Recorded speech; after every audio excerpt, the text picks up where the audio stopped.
Welcome back to another episode of A.IdlePodcast, the podcast where I do weekly book reviews.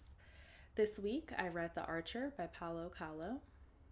Released in 2003, this is a motivational conversation between a master archer and an excited boy. Following a similar path as The Alchemist, this is an easy guide on how to approach your goals.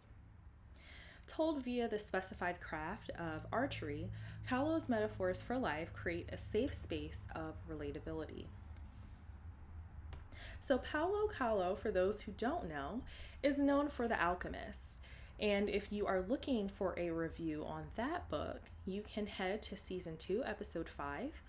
It is currently streaming on most podcasting platforms, and it's not a visual episode, so it's just audio. Now, Coelho, as listed in the note about the authors at the end of this book, is an inspiration to many famous figures. His other works include The Fifth Mountain, The Spy, The Pilgrimage, The Valkyrie, and many more. In the version I have, they actually have a list of, other books that he's written. And when it comes to his voice as an author, I would say he certainly uses inspiration as a vehicle to connect with his audience. But he does so without the shallow advice that we often find in a lot of these self-help books. Now, the tone of The Archer is conversational, very informal, and that's because it's mainly told through a conversation between two characters, Tetsuya and the boy. We also get a glimpse of events through literal events, and this is mainly due to the stranger bringing a challenge to the archer. So this is kind of the catalyst for the story because it's the beginning of the boy's engagement in the archer's backstory. The structure of this book is very different than most other books. I would say it's similar to a guide. It's literally how-to steps on mastering the craft of archery. Starting with the most basic, how to use a bow, how to use an arrow, what they do. And then it continues to explain the goal of hitting the actual target. Now, there is a prologue and an epilogue, and this is where the main story takes place. This is where the challenge from the stranger, takes place in the prologue. And this is also the beginning of the day and the end of the day. The chapters brings a story within the story. So this is where we get Tetsuya explaining the basics of archery to the boy and how to master it. The chapters are short bursts of wisdom. And it's implied that this conversation, all of the chapters essentially, last for under an hour. So this is a short conversation that he's having with the boy. And that's very believable because this book, the version I have, is 133 pages, but there's also various illustrations throughout. And all of the pages are not completely full with text. So it's probably a lot less than that if you condense everything. But I can totally see this being, a conversation between two people that lasts for, half an hour or so. Now, this is due to the shorthand style of writing. So by dictionary, shorthand is a method of rapid handwriting using simple strokes, abbreviations, or symbols that designate letters, words, or phrases. In my mind, though, it's just literally shorter sentences, not using 1,000 words to explain something that can be summed up in 5. The chapters are shorter, the thoughts are not drawn out. And why is this important? Well, as we see, long-winded thoughts are not respected or received very well. I did mention this in a few other episodes, but there have been plenty of studies done where it shows that the more information that you include on a slideshow or a poster or a product, the less likely someone's going to actually read the entire thing. That's why they tell you in class, in college, that you shouldn't be filling up a PowerPoint slide with like 10 paragraphs of information. No one's going to read it. So it's best to kind of keep your thoughts concise. And also, when we find that, books are very long, the tone kind of hovers around boring. Even if you're excited about the topic, trying to get through that book, it's not really engaging, and it can be difficult to relate to. So if you're interested in learning more about shorthand writing style, or just, writing better and editing in general, I have reviewed 2 books in particular in the past that can help you with that. So How to Write Short, I reviewed that season 3, the current season, episode 9. So that is visually on YouTube as well as streaming on most podcasting platforms. And also Do I Make Myself Clear? That's season 3 and episode 17. Same for that one. You can see that on YouTube as well as, Google Podcasts, Apple Podcasts, Spotify, wherever you listen. Alrighty, so when it comes to themes, I stayed away from the content, and this is more about how he wrote this book. Only because I think that the themes and the overall message of this book is very similar to The Alchemist, and so I don't want to become repetitive when explaining his work. They're not the same book at all. They definitely offer different things, but this book is unique because there is an emphasis on using metaphors. And there are 3 specific examples I can give you, but the entire book is a metaphor for life. So the bow, the arrow, and the target, 3 essential things when it comes to archery. The bow is described as life itself. It's a source of energy. It's also something that has no conscience. So there is a necessity for us to guide it in the right direction, which makes a lot of sense.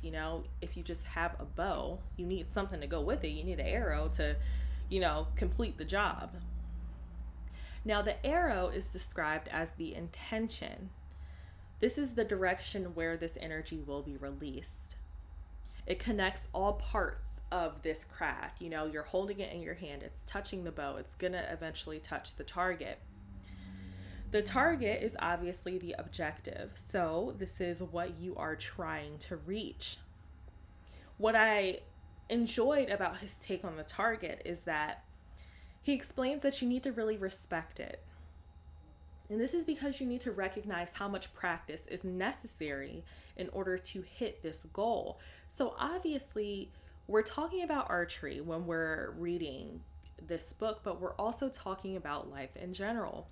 So it's important for the audience to grasp onto these metaphors, which Paulo explicitly states through the words of Tetsuya by, telling you at the very beginning of the chapter, okay, we're talking about the bow. This can be seen as life. We're talking about the arrow. That's the intention. We're talking about the target. That's the objective. So you know exactly where you can kind of apply these double meanings, and you're able to really latch on to the understanding of all of this, because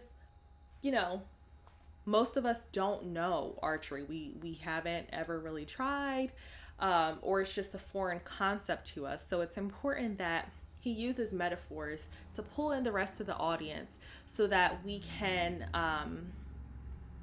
kind of put our goals and our life experiences into the same sentences that he's using to explain archery, and it still makes sense. The second theme I want to talk about is practice. And he talks about this a lot in the chapter titled Repetition. So obviously, practice makes perfect. It also builds resilience. And I like that he emphasized that this is necessary in mastery, because I think when we think about the greats, we don't often talk about how much they actually practice their craft to get to where they, eventually made it. And an example that just popped into my mind was Beyonce. And whether you like her music or not, her putting in so much work and effort and practice into the homecoming performance at Coachella. And I watched the documentary, and I encourage everyone else to. It's on Netflix. I believe it's still on Netflix. But she was practicing months and months, and dieting and rehearsals, and and rehearsing on the stage and building the stage and all this stuff. And so it's like, when you really put it into perspective, that performance was 2 hours long. And I like that we're now all catching on to this idea, because I did see that someone pointed that out on social media, that, Beyonce practiced for months for a 2-hour performance. You have to really respect that, respect everything that goes into mastering whatever it is that you want to do. And the third theme I wanted to talk on, it may be a little unusual, but I noticed that when we talk about energy and we talk about confidence, in these books, I find that the protagonist is someone who has a very level head, a level energy. And this was depicted through the archer's nonchalance at being challenged. So you would think someone who has mastered their craft, when approached with someone who thinks that they can do it better, you would expect defensiveness, you would expect arrogance. But the archer kind of just shrugged it off at first. And there's an importance in this, an importance of centering your energy through intention. And this is discussed obviously in the arrow chapter. And I think this touches on the fact that excitement can be kind of detrimental if you don't cap it and use it wisely. It's a tool that can motivate and encourage you, but it can also contribute to a very dangerous level of arrogance. And so, what if, for example, the archer jumped at the chance to humiliate the challenger because he already knew that he was better than him? He spent years mastering his techniques. And had he have went out there and just completely, showed him that that the challenger didn't know much, that would have just left the situation very bitter, and it possibly would have created an enemy. And he does discuss, and I think I'm going to touch on this in just a second. He does discuss the importance of having allies. And so just kind of containing your excitement, even when you have what it takes, or you can accomplish the next level, X, Y, and Z. Being able to really transfer that energy wisely, I think, is an underrated skill. So it was kind of subtle, but he's a very level-headed person. And I think that that's something that isn't necessarily talked about a lot in self-help books, is emotional intelligence. A lot of us are out here acting crazy, and that can contribute to your downfall. You can be the best person at your job, but emotionally you're just all over the place and you're really kind of cutting yourself down, But that's another conversation. If there's anyone out there that has read good books on emotional intelligence specifically, I would love some suggestions. I'm really interested in that topic. So just a side note. All right, before we get into the ending, a couple motifs. Very little, but very obvious. The danger in excuses. So excuses are non-starters. They don't really help you get anywhere. They just kind of keep you in one place or push you back farther. So the dynamic between allies and competition, that in some sense, they both hold you accountable. And by you giving excuses, you're kind of, brushing that off. But that's why it's important to kind of keep a good group of people around you in the form of allies, but also, competition to push you a little bit further. Because if your friends won't hold you accountable, your competition definitely will. And also the power and perseverance. It's a common theme with Paulo. Basically, you can't lose if you keep going. You can hit an obstacle, but that's not the end, because you're going to keep going. So just the logic in that. It seems very simple, but I don't think a lot of people grasp that until a little bit later in life. So my review.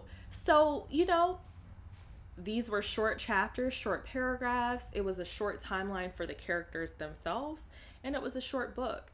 I enjoy books that are short like this, but deliver, an adequate message. And so it was easy to digest the chapters.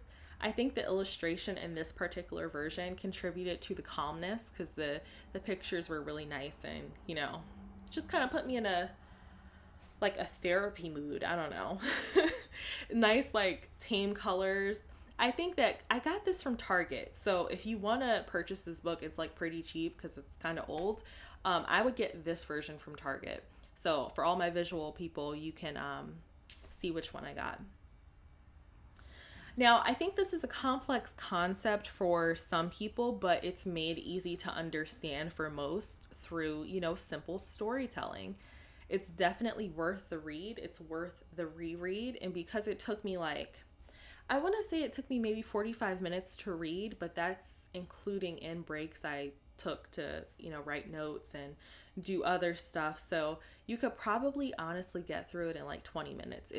It's a very short read. But I think the highlight here is the impact of simple storytelling. Paulo is the master of explaining the most complicated internal conflicts that we have through tangible examples. And how do you do that best? Just through storytelling, through a couple characters one that maybe has mastered some ability and another that's just going through it, and seeing how you can, overcome, certain stuff. I enjoyed it. And so the only takeaway I have for this is that if you're struggling with something professionally or personally, but definitely professionally, pick up any one of his works because he understands how to communicate with his audience. So I enjoyed it. I really did. And next week, I would love to tell you, I know what I'm going to review, but I never do. So I'll just pick up a book, keep reading. I definitely just bought Will Smith's book. So I'm probably going to review that next week. I just ordered it from Amazon. So if anyone out there has read Will Smith's book, it just came out a day or two ago. Please let me know if you liked it or not. I'm looking forward to reading it, and that will probably be next week's review. So thank you so much for tuning in. I hope everyone has a great weekend, and I will see you next week. Thank you.